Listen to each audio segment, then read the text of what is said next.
Baik, saudara sekalian, Mm-mm. terima kasih sudah datang on time. Puji Tuhan kita diberi waktu umur panjang untuk belajar lagi. Kita akan lanjut seri pelajaran mencari obat untuk Laodikia, yaitu gereja akhir zaman dengan penyakitnya. Dan hari ini kita akan belajar Kolose 1, ya, obatnya dari Kolose 1 dengan judul Siapakah Yesus.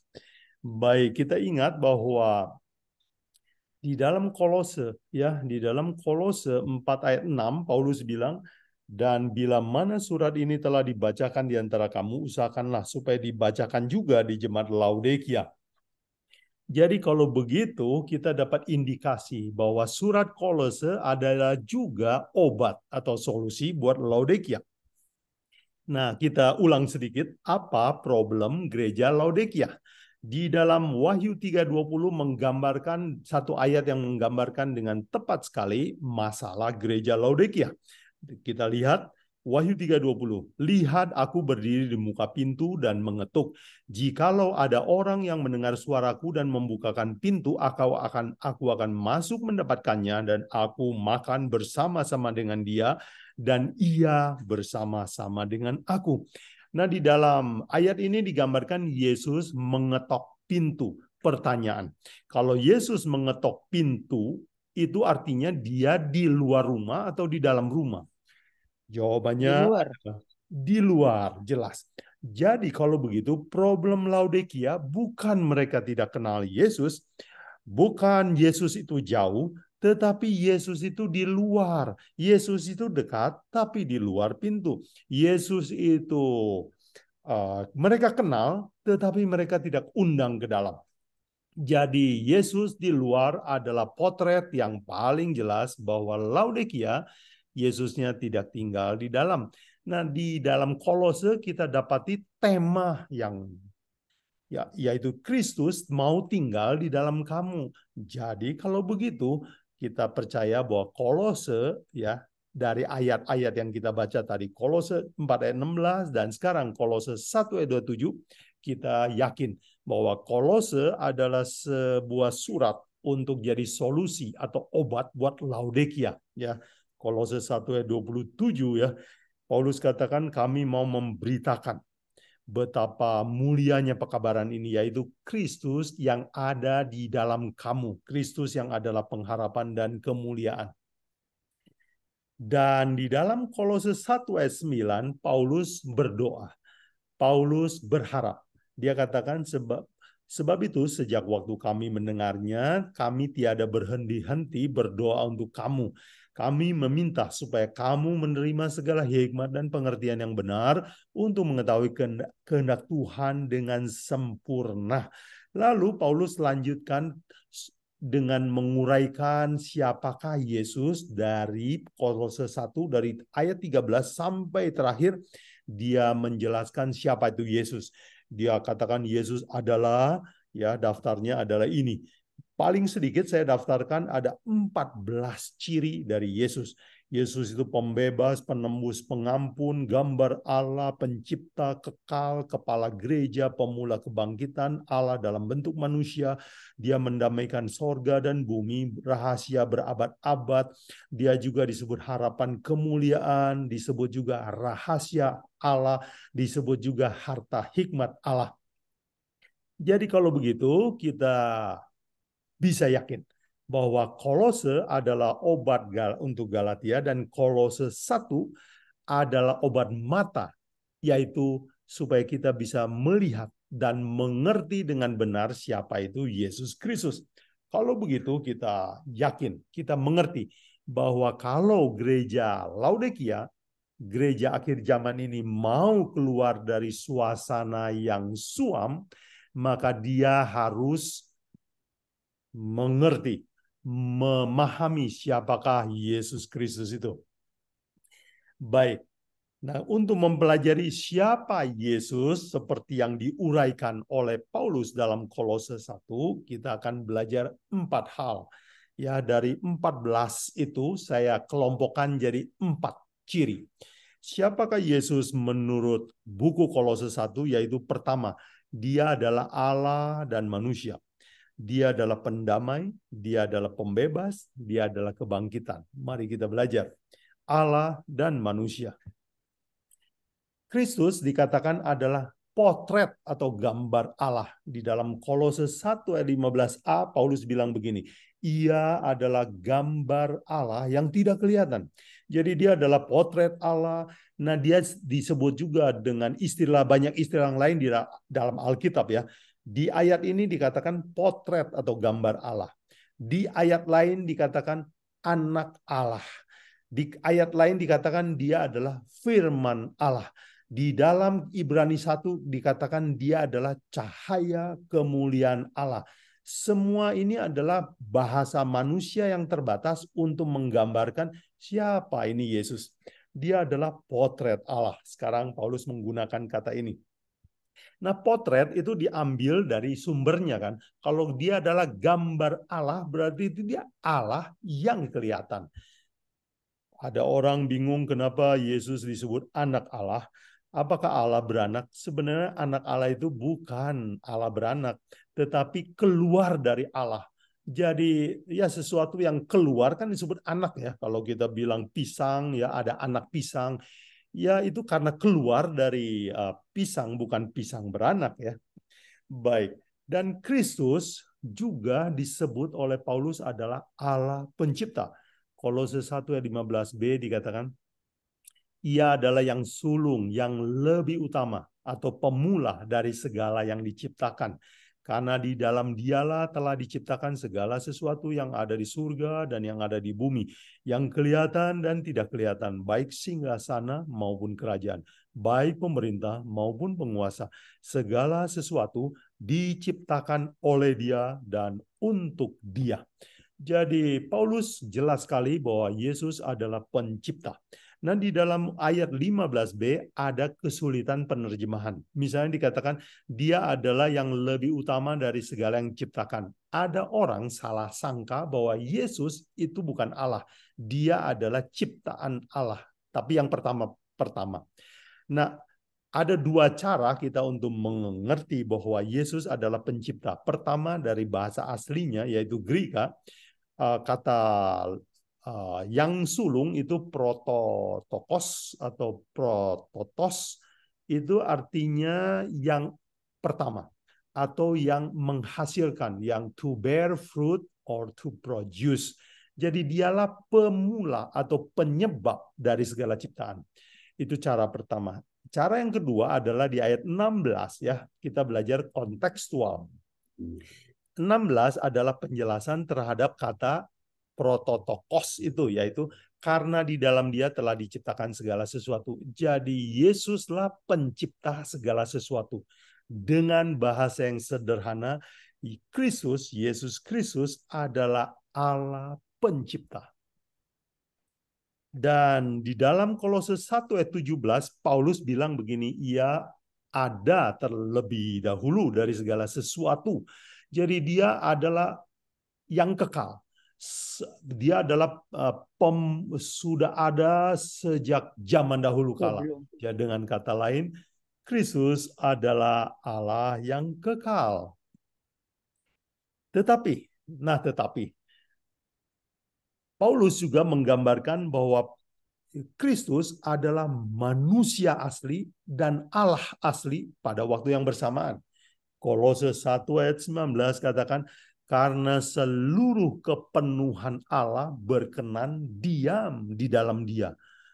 Kolose 2 ayat 9, sebab di dalam Dialah berdiam secara jasmani seluruh kepenuhan kealahan. Jadi siapa ini Yesus Kristus? Dia adalah manusia tulen yang isinya atau sepenuhnya adalah Allah juga. Jadi bahasa yang orang sering gunakan adalah dia adalah manusia asli dan Allah asli pada waktu yang bersamaan. Dan ini cocok dengan ajaran Alkitab. Kristus adalah Allah yang turun jadi manusia.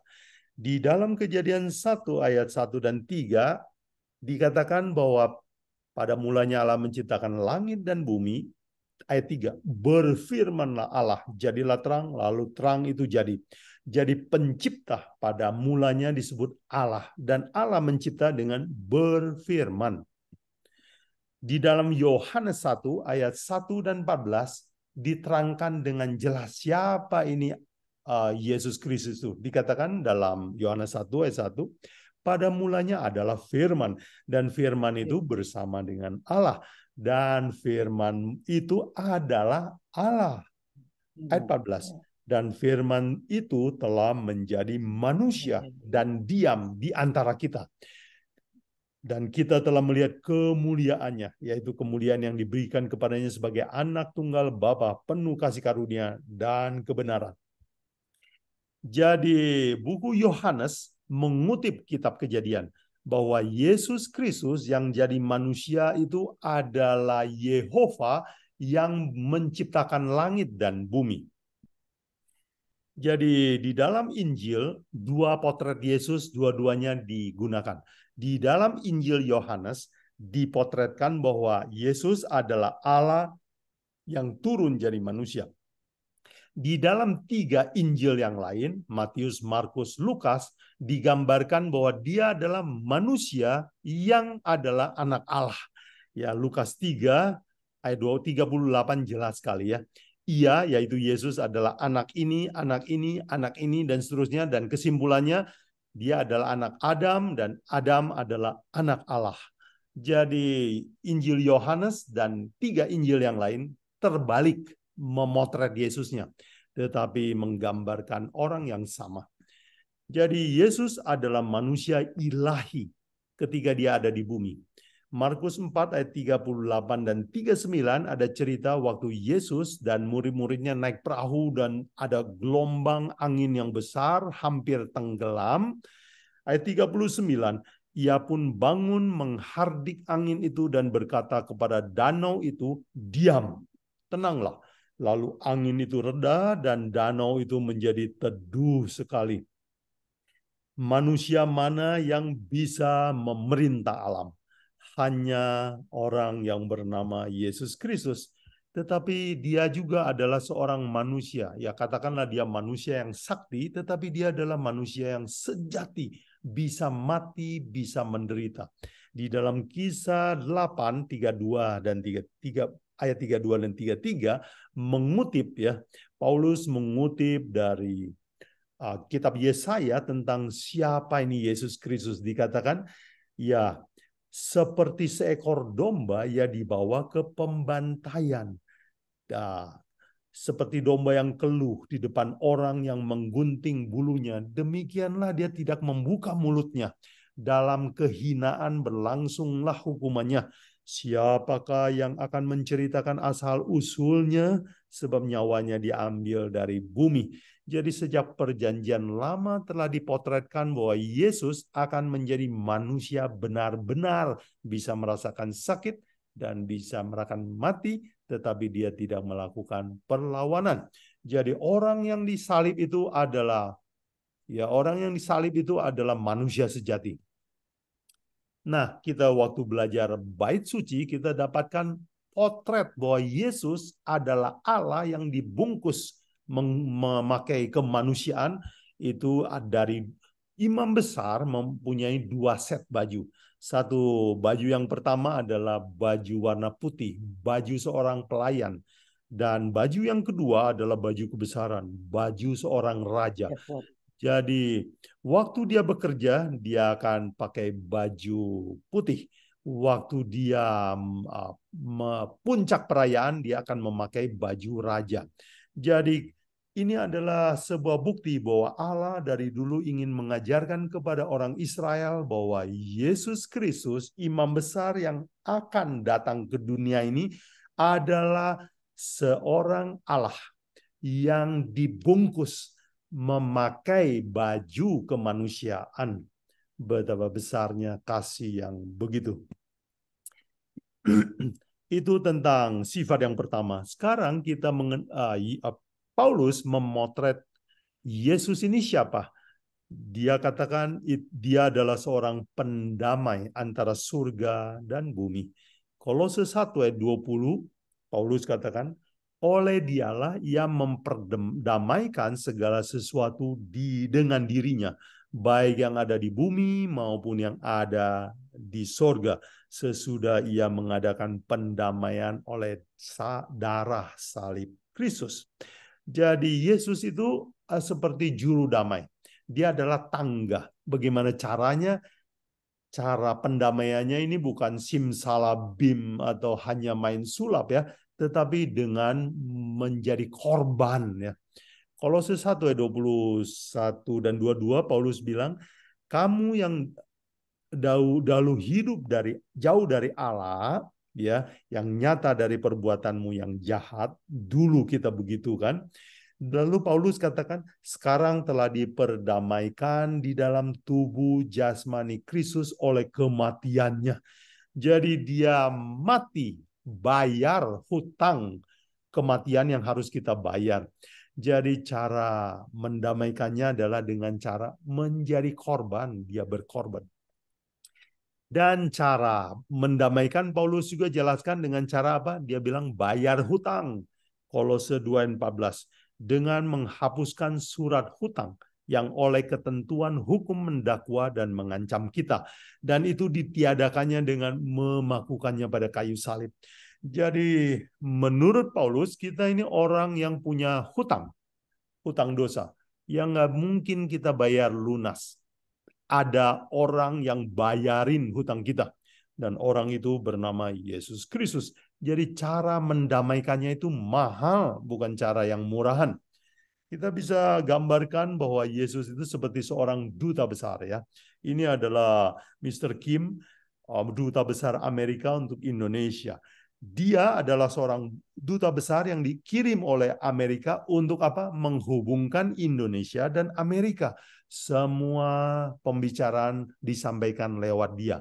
Jadi menurut Paulus, kira-kira Yesus adalah seorang duta besar atau Yesus adalah tangga penghubung bumi dan langit. Mari kita lihat siapakah Yesus menurut Paulus, menurut Kolose 1. Paulus katakan dia adalah seorang pembebas. Kolose 1 ayat 13 dan 14 katakan, ia telah melepaskan kita dari kuasa kegelapan dan memindahkan kita ke dalam kerajaan anaknya yang kekasih. Di dalam dia kita memiliki penembusan kita, yaitu pengampunan dosa. Jadi apa yang Yesus lakukan terhadap semua orang yang mau percaya kepada dia, yaitu apa? Dia membawa kita keluar dari hidup yang lama, keluar dari tradisi nenek moyang kita, keluar dari kegelapan, keluar dari ketidaktahuan tentang kebenaran. Itulah karya Yesus yang besar, yaitu dia melepaskan kita. Dan Yesus juga ingin memenuhi kita. Kolose 2:9 dan 10 Paulus katakan Yesus itu dalam kemanusiaan itu dipenuhi dengan kealahan, dan ayat 10 dia katakan dan kamu telah dipenuhi di dalam dia. Jadi Yesus juga ingin memenuhi kita sebagaimana dia dipenuhi oleh Allah, dan dia mau memenuhi kita. Dia mau masuk ke dalam kita. Dia mau bersatu dengan kita. Di dalam Kolose 1 ayat 27, Paulus lebih lanjut dia katakan apa? Kepada mereka Allah mau memberitahukan betapa kaya dan mulianya rahasia itu di antara bangsa-bangsa lain, yaitu Kristus ada di dalam kamu. Kristus yang adalah pengharapan dan kemuliaan. Yesus Kristus mau hidup di dalam kita. Jadi dia mau hidup bersama. Dia mau bersatu dengan kita. Dia bukan cuma mau kita pindah agama, tetapi dia mau ada persatuan.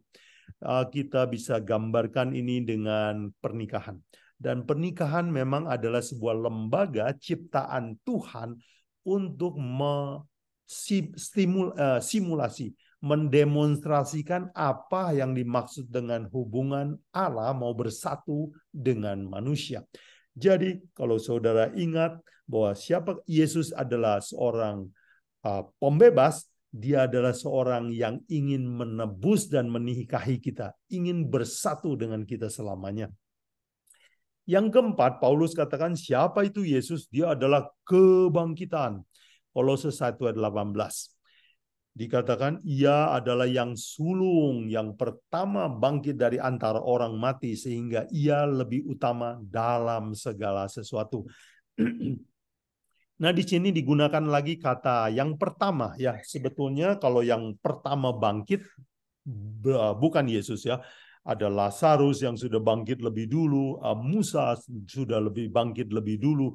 Tetapi yang dimaksud adalah kata prototokos atau prototos, itu mestinya adalah yang menyebabkan kebangkitan. Yesus adalah pembangkit dari antara orang mati. Dan Yesus disebut juga adalah kebangkitan kemuliaan, yaitu rahasia berabad-abad yang Tuhan mau kasih tahu sama manusia, tapi baru jelas sekali waktu Yesus datang ke bumi ya. Tuhan mau manusia itu keluar dari kuburan. Dan pekabaran ini Paulus bilang sebagai rahasia yang tersembunyi dari abad ke abad. Orang nggak mengerti. Sampai datang Yesus Kristus terjadi kebangkitan. Dan Yesus sendiri yang mati dalam kubur bangkit. Itu sebabnya Paulus bilang gini, saya datang untuk memberitakan rahasia berabad-abad, yaitu apa? Kristus yang adalah pengharapan dan kemuliaan, atau Yesus yang bisa membangkitkan orang mati. Jadi saudara sekalian, kalau kita sebut Yesus adalah kebangkitan, itu artinya sama seperti kita membeli asuransi. Sama seperti kita memiliki surat garansi bahwa kuburan suatu hari akan dikalahkan. Sebab apa? Sebab kuburan dia sendiri sudah kosong. Yesus Kristus tidak bisa ditahan oleh kuburan. Kematian telah dikalahkan. Ini adalah sebuah pengharapan besar siapa Yesus Kristus itu. Nah, saudara sekalian, sebagai rangkuman, 4 hal yang Paulus terangkan dalam Kolose 1 yang harus dimengerti oleh Laodikia adalah Kristus adalah siapa? Pertama, Paulus bilang dia adalah Allah yang mengasihi kita. Tetapi saat yang sama dia telah menjadi manusia yang sederajat sama kita, supaya dia bisa menjadi pendamai, bisa jadi duta besar, bisa jadi tangga antara kita yang berdosa dengan surga yang mulia. Dan Yesus Kristus adalah Allah yang bukan cuma suruh kita pindah agama, dia mau tinggal di dalam hati kita, dia mau menikah dengan kita. Dan yang terakhir, Paulus katakan, jangan lupa, Laodikia harus melihat bahwa Kristus adalah garansi kebangkitan. Nah, saudara sekalian, ini adalah pengertian yang Paulus ingin Laodikia miliki. Bila mana Laodikia melihat Yesus seperti ini, maka saya percaya bahwa Laodikia akan sembuh dari kesuamannya. Baik, saudara sekalian, sebagai aplikasi penutup, izinkan saya untuk mengambil sebuah aplikasi dengan judul Pertobatan Thomas. Saudara tahu tentang seorang murid Yesus bernama Thomas ya. Dia adalah orang yang percaya tapi perlu bukti ya. Dalam Yohanes 20 ayat 25 ada catatan begini. Maka kata murid-murid yang lain itu kepadanya, kami telah melihat Tuhan. Artinya Tuhan sudah bangkit. Tetapi Thomas berkata kepada mereka, sebelum aku melihat bekas paku pada tangannya, dan sebelum aku mencucukkan jariku ke dalam bekas luka itu dan mencucukkan tanganku ke dalam lambungnya, sekali-kali aku tidak akan percaya. Jadi dia adalah seorang peragu ingin bukti. Lalu Yesus muncul tiba-tiba menembus tembok ke dalam tempat mereka berkumpul. Dalam Yohanes 20 ayat 27 dicatat, kemudian ia berkata kepada Thomas, Taruhlah jarimu di sini dan lihatlah tanganku. Ulurkanlah tanganmu dan cucukkan ke dalam lambungku. Dan perhatikan ini, jangan engkau tidak percaya lagi, melainkan percayalah. Dan apa jawaban Thomas? Thomas dengan ketakutan dan kaget, Yohanes 20 ayat 28, dia katakan, "Ya Tuhanku dan Allahku." Ini adalah sebuah kalimat yang keluar dari Thomas untuk pertama kalinya. Sebab Thomas sebelumnya memanggil gurunya dengan sebutan Rabi. Artinya guru. Artinya orang pintar. Artinya orang baik. Paling banter. Paling tinggi. Dia menyebut Tuanku atau Tuhanku. Atau bahasa Grekanya kurios. Kurios, my boss, my master, atasanku, tuanku. Jadi panggilan Thomas yang paling tinggi adalah Rabi, paling tinggi lagi, paling Tuhanku. Tetapi dia belum pernah menyebut Yesus sebagai Allahku atau Theos. Theos adalah terjemahan bahasa Greka YHWH atau Yehova atau Allah pencipta di perjanjian lama. Jadi Thomas tidak pernah menyebut Yesus sebagai Theos atau Yehova. Tetapi setelah dia melihat Yesus bangkit dan melihat luka di tangannya, dia langsung bertobat. Dan dia katakan, "Ya Tuhanku, ya Allahku, ya Kurios, ya Theos." Jadi dia sekarang meningkat pertobatannya. Dulu cuman mengetahui Yesus adalah orang baik, ya, guru yang bijaksana, tetapi dia sekarang mengakui bahwa dia adalah atasanku pribadi, dia adalah Allahku pribadi. Nah, saudara sekalian, pertanyaan buat renungan kita adalah, siapakah Yesus menurut Anda? Jadi saudara sekalian, pelajaran hari ini mengingatkan kita, saya ingin meninggalkan pertanyaan ini untuk menjadi renungan buat kita semua. Siapakah Yesus bagimu? Apakah dia hanya orang baik yang ajarannya bagus? Apakah dia hanya orang hebat yang bisa bikin mujizat? Atau Anda sekarang mulai memandang dia sebagai Tuhan yang sanggup mengubah hidup saya, keluarga saya, nasib keluarga hidup saya? Semoga pengertian kita baru tentang Yesus Kristus akan menjadi obat, solusi dari kesuaman kita secara rohani. Semoga Laodikia akan disembuhkan dengan memandang kepada Yesus Kristus dan mengerti betapa cintanya Dia